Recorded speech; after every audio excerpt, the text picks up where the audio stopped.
Amit Kumar Amit evening classes में आपका स्वागत करता हूँ। आज हम जो देखेंगे क्लास 10th की हिंदी के वो 7 पार्ट देखेंगे जिसका नाम है हिरोशिमा, जिनके लेखक है अज्ञाय जी। तो चलिए बिना टाइम गवाए हुए हम लोग वीवीआई प्रश्न को देखते हैं, जैसे कि आपको दिखाई दे रहा है 2018 में, तो देखना इसको ना भूले। तो पहला प्रश्न बोल रहे कि अज्ञाय का जन्म कब हुआ।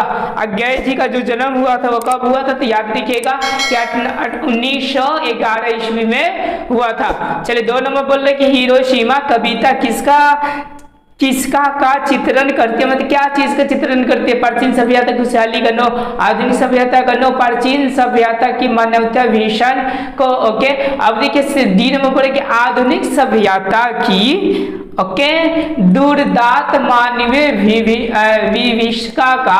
तो ये कर रही कि मानव आजकल कैसे विनाश हो रहे अपने ही हथियार से, यह हिरोशिमा क्या करती है तो बताती है चैप्टर। ओके, कि मानव ने कैसे अपने ही हथियार से अपना ही काश को क्या करे तो बर्बाद कर रहे हैं। उसके बाद देखिए बोल रहे हिरोशिमा पाठ के नगर में चौक पर निकलने वाला सूरज क्या है। निकलने वाला सूरज क्या था, क्या आग का गोला था या मिसाइल था या रॉकेट था या परमाणु बम।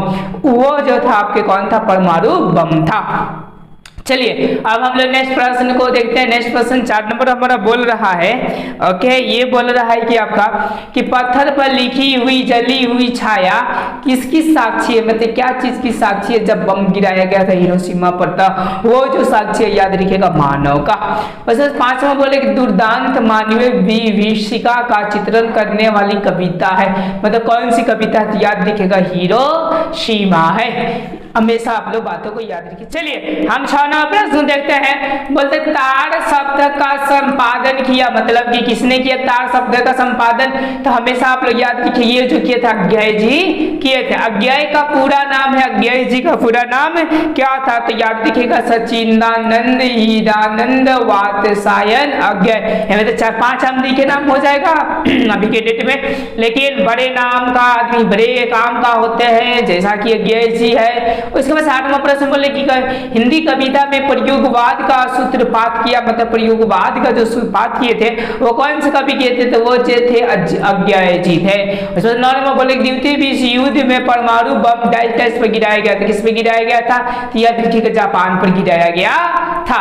उसके बाद से चलिए 10वां प्रश्न क्या बोल रहा है, जैसा कि आपको दिखाई दे रहा है, कह रहे कि हिरोशिमा किस देश में है। जो हिरोशिमा जो है वो कौन सा देश में है, तो वो है जापान, जिसमें क्या किया गया था, आपको परमाणु बम गिराया गया था, जो 2020 में पूछा हुआ है। 11 नंबर प्रश्न बोल रहा है कि नदी के द्वीप किस कवि की रचना। नदी का जो द्वीप है वो किस कवि की रचना है, तो 11 का जो राइट आंसर हो जाएगा ऑप्शन नंबर डी हो जाएगा सचिदानंद हीरानंद अज्ञाय जी का।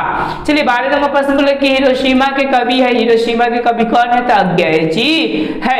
चलिए अब हम लोग 13 नंबर प्रश्न को देखते हैं। 13 नंबर प्रश्न क्या बोल रहा है, बोले कवि अज्ञाय किस सुबह की बात करते हैं, मतलब कौन से सुबह की ये बातें करते हैं। ओके, तो उस सुबह की बात करते हैं जिस दिन हिरोशिमा पर अमेरिका ने बम गिराया था, उसी सुबह का ये क्या करते हैं, तो बातें करते हैं। अब चलिए अब हम लोग 14 नंबर प्रश्न को देखते हैं। 14 नंबर मेरा प्रश्न क्या बोल रहा है, बोले कि छायाएं दिशाहीन सब और क्यों पड़ती है। दिशाहीन सब और क्यों पड़ती है।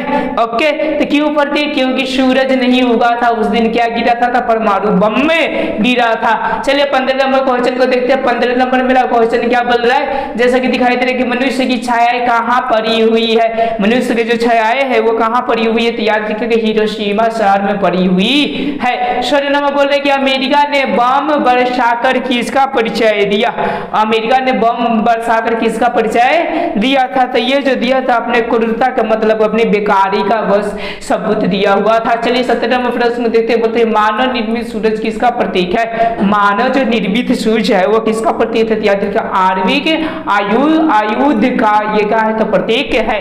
अगर वीडियो आपको अच्छा लगे तो लाइक सब्सक्राइब अपने दोस्तों के साथ शेयर करना ना भूलें।